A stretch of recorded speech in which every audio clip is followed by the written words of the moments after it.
सच्चा मित्र, बाप बेटे की कहानी। एक लड़के के अनेक मित्र थे जिसका उसे बहुत घमंड था, जबकि उसके पिता का एक ही मित्र था, लेकिन वो सच्चा मित्र था।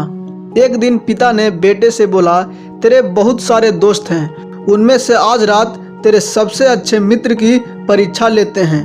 बेटा तुरंत तैयार हो गया। रात के 1 बजे वे दोनों बेटे के सबसे घनिष्ठ मित्र के घर पहुँचे।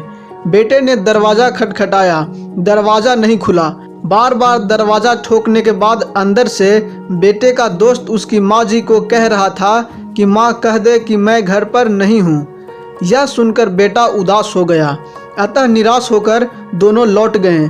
फिर पिता ने कहा कि बेटे, आज मैं तुम्हें अपने दोस्त से मिलवाता हूँ। दोनों पिता के दोस्त के घर पहुँचे। पिता ने अपने मित्र को आवाज़ लगाई। उधर से आवाज़ आई, ठहरना मित्र, 2 मिनट में दरवाज़ा खोलता हूँ। जब दरवाज़ा खुला तो पिता के दोस्त के एक हाथ में रुपए की थैली थी और दूसरे हाथ में तलवार थी। पिता ने पूछा, यह क्या है मित्र? तब मित्र बोला, अगर मेरे दोस्त ने 1 बजे रात्रि को मेरा दरवाज़ा खटखटाया है तो ज़रूर वो मुसीबत में होगा। और मुसीबत अक्सर 2 प्रकार की होती है, या तो रुपयों पैसों की, या तो किसी से विवाद हो गया है।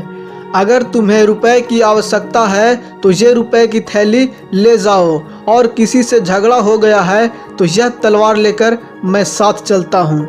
तब पिता के आंखें भर आई और उन्होंने अपने मित्र से कहा कि मित्र, मुझे किसी चीज़ की ज़रूरत नहीं है, मैं तो मेरे बेटे को बस मित्रता की परिभाषा समझा रहा था।